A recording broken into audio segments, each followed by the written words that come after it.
आम आदमी पार्टी नेता अरविंद केजरीवाल ने कहा है कि लोगों के चाहने पर वह वाराणसी से नरेंद्र मोदी का सामना करने को तैयार हैं। कल बंगलुरु में एक रैली को संबोधित करते हुए अरविंद केजरीवाल ने कहा कि उनकी पार्टी चाहती है कि वह मोदी के खिलाफ चुनाव लड़े। कांग्रेस उपाध्यक्ष राहुल गांधी ने पार्टी को कमतर आंकने अथवा लोकसभा चुनाव में बहुत मुश्किल लक्ष्य का सामना करने की बात को किया खारिज। उन्होंने कहा कि आगामी लोकसभा चुनाव के बाद देश में कांग्रेस नेतृत्व वाली यूपीए 3 की सरकार बनेगी। भाजपा नेता रविशंकर प्रसाद ने कांग्रेस उपाध्यक्ष राहुल गांधी के साक्षात्कार पर टिप्पणी करते हुए कहा कि उन्हें सिख विरोधी दंगों के मामलों में चुप्पी तोड़नी चाहिए। उन्होंने कहा कि एसआईटी जांच और तमाम बहसों के बाद अदालतों ने नरेंद्र मोदी को क्लीन चिट दी है। उत्तराखंड के मुख्यमंत्री हरीश रावत ने इन अटकलों को खारिज किया है कि उनके परिवार में से कोई हरिद्वार संसदीय सीट से चुनाव लड़ सकता है। उन्होंने कहा कि ये आखिरी विकल्प होगा और पार्टी इसको लेकर आम सहमति बनाने की कोशिश कर रही है। कांग्रेस अध्यक्ष सोनिया गांधी ने आज दिल्ली में अपने निवास स्थान 10 जनपथ पर खूब धूमधाम के साथ होली का पर्व मनाया। इसमें बड़ी संख्या में पार्टी कार्यकर्ताओं ने भी हिस्सा लिया। देश भर में होली की धूम है और चुनावी माहौल में नेताओं के घर पर भी होली की धूम देखने को मिल रही है।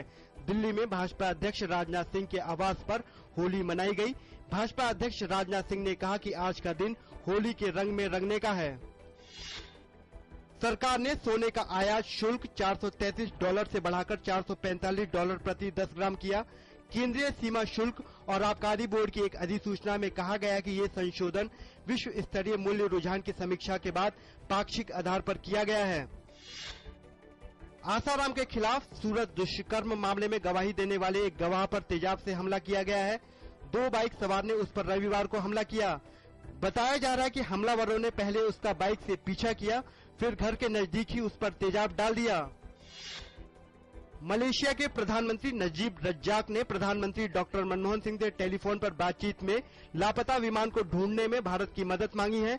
विमान की खोज का दायरा मध्य एशिया से दक्षिण हिंद महासागर तक बढ़ाए जाने से तलाशी का काम और भी जटिल हो गया है। विदेश मंत्री सलमान खुर्शीद ने देवयानी खोबरागड़े मामले को भारत के लिए अति दुखदायी बताया है।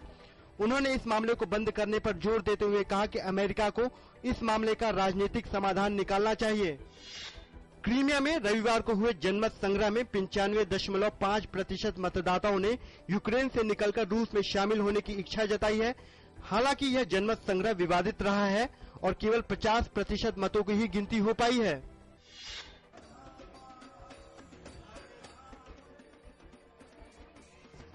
देश भर में हर्षोल्लास के साथ मनाई जा रही है होली। लोग एक दूसरे को रंग और गुलाल लगा दे रहे हैं शुभकामनाएं।